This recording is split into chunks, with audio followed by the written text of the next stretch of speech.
Os investigadores de Mônaco basicamente nomearam hoje o mandante da tentativa de assassinato do oligarca ucraniano Ermolaev. O incidente em Mônaco ganhou enorme repercussão em toda a mídia ocidental, já que envolve especificamente o oligarca ucraniano. Os investigadores em Mônaco acreditam que o Serviço de Segurança da Ucrânia pode estar envolvido no atentado contra a família do oligarca ucraniano sancionado Vadim Ermolaev. Embora anteriormente a mídia tenha relacionado esse incidente à atividade dos call centers em Dnipro, por causa da qual, há alguns meses, o filho de Ermolaev, Artur, foi detido em Chipre a pedido da Interpol, que poderia ter delatado seus cúmplices na Europa. Ermolaev Jr. recebeu uma sentença suspensa justamente por colaborar com a investigação. Por outro lado, a mídia europeia levanta a questão de que, na verdade, por trás do atentado contra Ermolaev pode estar o FSB russo, o Serviço Federal de Segurança. A questão é que justamente o filho de Ermolaev é considerado o proprietário de uma rede de call centers fraudulentos que operam para a Rússia. 5 meses antes, em Bali, outro empresário ligado a esse mesmo negócio foi assassinado. E ainda em outubro do ano passado, o diretor do FSB, Alexander Bortnikov, declarou que existem mais de 120 call centers na Ucrânia, que supostamente são supervisionados pelo SBU e pelas Forças Armadas da Ucrânia. E, recentemente, drones russos chegaram a atacar especificamente call centers em Dnipro, e Bortnikov prometeu se vingar. Então, com certeza, há muito o que investigar aqui. Então, vamos por partes. Primeiro, vou relembrar o panorama geral do que está acontecendo. No dia 29 de junho, por volta das 21 horas, horário local, ocorreu uma explosão perto de uma das casas em Mônaco. Uma câmera de vigilância registrou o momento em que uma mochila com um dispositivo explosivo foi colocada na base do prédio. O suspeito, que pode ser visto no vídeo, atravessou a pé a fronteira de Mônaco e desapareceu em algum lugar na França. Na explosão, um homem e uma mulher ficaram feridos, assim como um adolescente de 13 anos, provavelmente parente desse casal. Na manhã de terça-feira, o procurador-geral de Mônaco, Stefan Thibault, informou que na explosão ficaram feridos Ermolaev e sua parceira, que sofreu ferimentos muito graves. A polícia não tinha conhecimento de ameaças contra Ermolaev. Ermolaev, vale ressaltar, fez fortuna na cidade de Dnipro, no sudeste da Ucrânia, durante os turbulentos anos pós-soviéticos. Ele atuava principalmente no ramo imobiliário e, em determinado momento, esteve entre os ucranianos mais ricos. E sabe, eu gostei de como Dnipro foi descrita hoje na CNN. Abre aspas. Antes da guerra, Dnipro tinha a reputação de ser a capital ostentatória da riqueza e do luxo, onde a diferença entre as autoridades locais e os elementos criminosos nem sempre era óbvia. A cidade também é conhecida por sua próspera comunidade judaica, da qual Ermolaev era um membro destacado e ativo. Ermolaev deixou sua terra natal e renunciou à cidadania ucraniana em 2019. O oligarca e político de 58 anos atualmente é cidadão do Chipre, embora anteriormente tenha residido em Mônaco. Então, o motivo da tentativa de assassinato permanece incerto até o fim. Ermolaev aparentemente não tem ligações óbvias com a guerra na Ucrânia, mas, como dizem, apenas ligações óbvias. Em dezembro de 2023, Kiev impôs sanções contra ele por fazer negócios na Crimeia ocupada pela Rússia. No entanto, o filho de Ermolaev, Artur Ermolaev, é uma figura conhecida na cena criminosa ucraniana. Ele foi preso em Chipre nesta primavera, acusado de ser o organizador de um grande esquema de fraude, aqueles mesmos call centers. Mais tarde, ele foi extraditado para a Estônia, onde, em abril, foi considerado culpado de fraude em grande escala. E então, de acordo com os documentos judiciais, Artur Ermolaev se declarou culpado de criar e administrar um esquema de fraude por telefone. Ou seja, call centers que, sob o pretexto de oportunidades de investimento fictícias, roubaram cerca de 100 milhões de euros de vítimas de vários países europeus entre 2019 e 2022. Só na Estônia, Ermolaev e seus comparsas roubaram quase 5 milhões e meio de euros das pessoas. Ele foi condenado a 5 anos de prisão, mas fez um acordo com a investigação, segundo o qual foi deportado da Estônia após cumprir apenas 4 meses da pena. Ele pagou uma multa de 8,5 milhões de euros e arcou com os custos relacionados à sua extradição para a Estônia.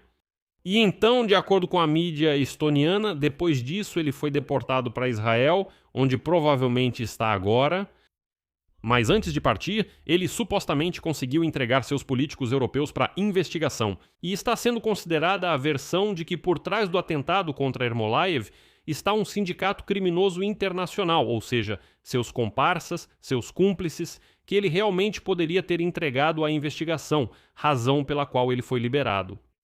E hoje surge a informação de que investigadores em Mônaco acreditam que o Serviço de Segurança da Ucrânia pode estar envolvido no atentado contra a família do oligarca ucraniano Vadim Ermolaev, sancionado pela Ucrânia.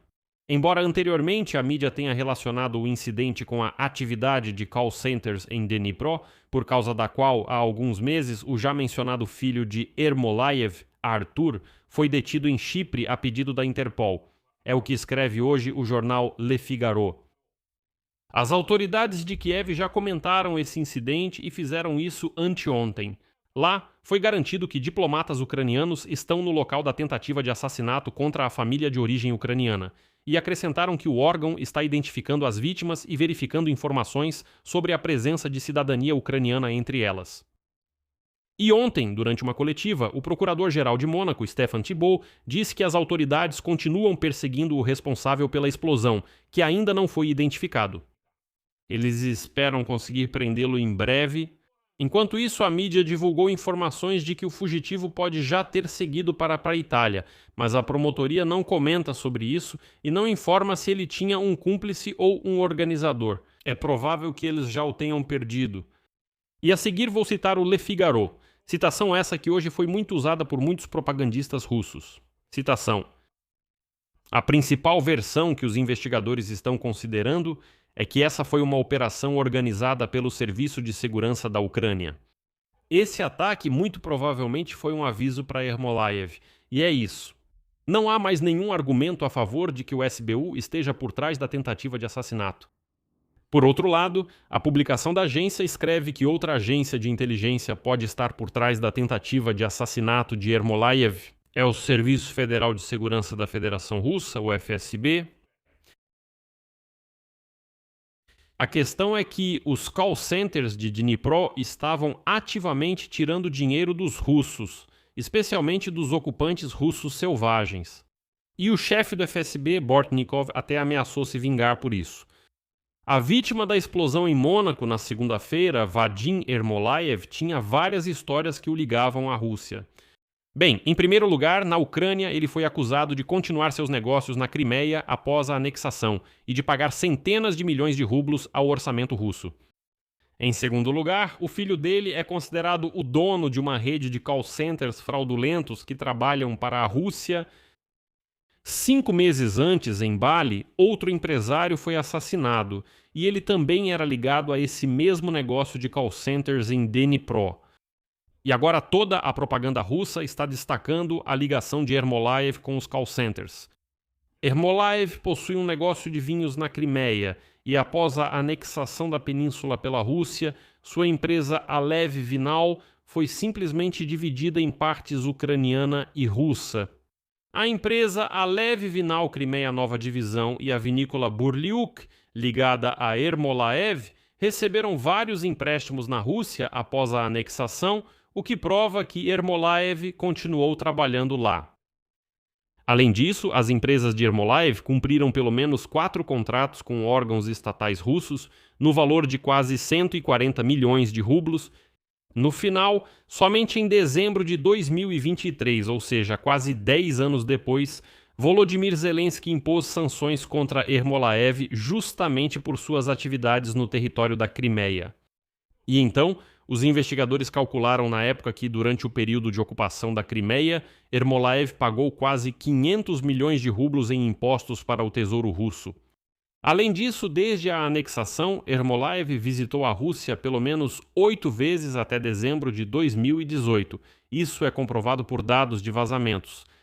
O próprio Ermolaev negou possuir ou administrar negócios na Crimeia e afirmou que seus ativos na Crimeia foram perdidos para sempre após a anexação. Segundo Ermolaev, os militares russos roubaram equipamentos de sua empresa no valor de 23 milhões de euros e destruíram seu avião Gulfstream J-150 com um ataque de míssil. Mas a família Ermolaev também tinha outro negócio, eram call centers ilegais. A explosão pode estar relacionada ao funcionamento dos call centers em Dnipro. Foi o que escreveu o Ukrainskaya Pravda, citando fontes. A rede de mais de 50 call centers ilegais é comandada pelo filho do milionário, o próprio Artur Ermolaev. E como eu já disse, em abril, o Tribunal da Estônia lhe deu uma sentença condicional por acusação de organizar golpes telefônicos com um faturamento de 100 milhões de euros. Curiosamente, pouco antes do atentado, a mídia russa pró-governo começou a chamar o próprio Ermolaev Sênior de dono dos call centers fraudulentos. Os propagandistas afirmaram que os call centers fraudulentos de Dnipro, que enganam os russos, se tornaram um problema sério durante a guerra, pois tiravam milhões dos russos selvagens.